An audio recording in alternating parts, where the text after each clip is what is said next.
Hi everyone, my name is Kim and I wanted to talk to you guys about a book I read called A Short and Tragic Life of Robert Peace.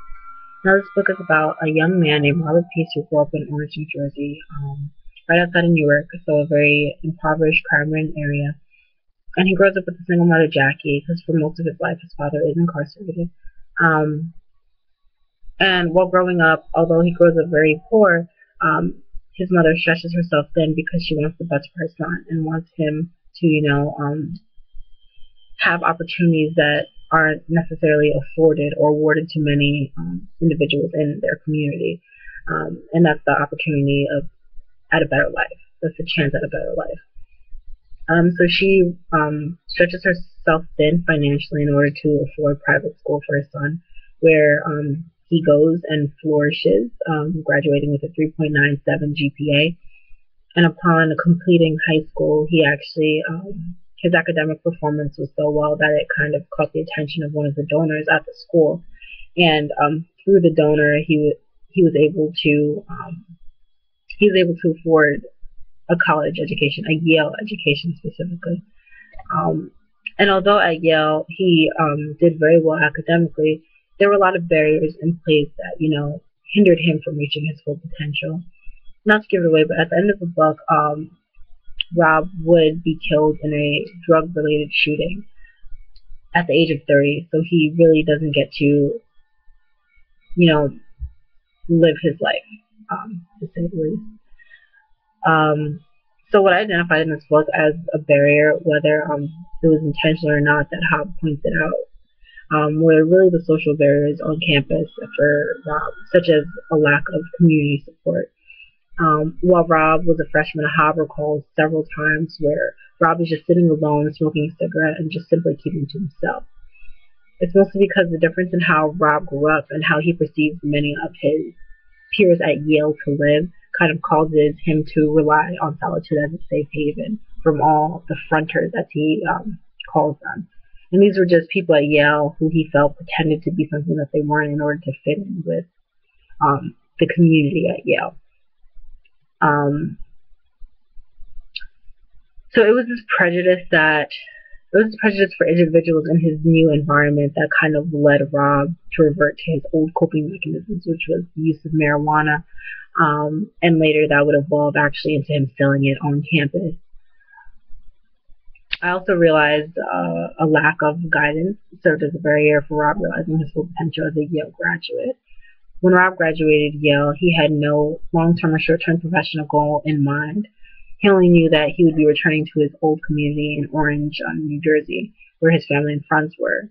He had the because he had no professional goal in mind. I feel that it kind of hindered him from progressing or continuing on his upward trajectory in hopes of getting hopes of a better life, and um, because he didn't have that guidance, or he didn't have anyone to kind of force him to come up with a plan, or think about his future when he in his decision to return home.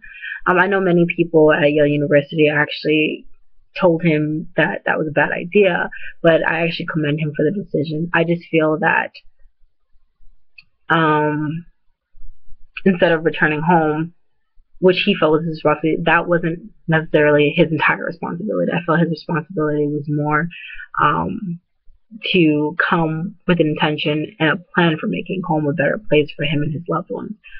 And I felt that that would have been easier to do if he had a short-term or long-term professional plan in hand.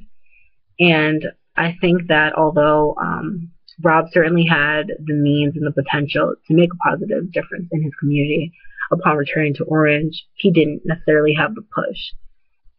And the lack of a push when it doesn't come from your family or your community, I feel it should come from an external equalizer, such as the education system. Education is known as a great equalizer because it has the potential of providing students, from limiting backgrounds or limiting circumstances, the opportunity to rise above them and succeed regardless. And although many institutions go as far as adopting inclusion programs or creating centers for diversity and inclusion, things of that nature, the issue I feel shouldn't necessarily be reduced to an office's problem. I feel like it takes the university and the entire community to address these issues and to be able to, support all their students. Of course, not all students have the same problems, but I feel when you have students that are coming from more challenging backgrounds or ones that are historically known to face more difficulties when trying to attain a college degree, there are certain initiatives, events, activities, plans that should be put in place in order to, support these students.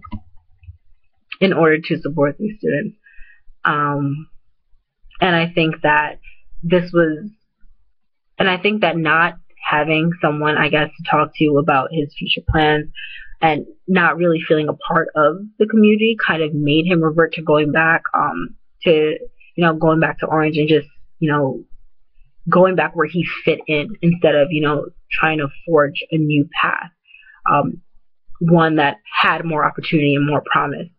And I feel like these are just some issues at hand, not just for Rob, but people that come from, but others that, are in similar circumstances or have gone through similar problems face. And I think it's one that needs to be addressed.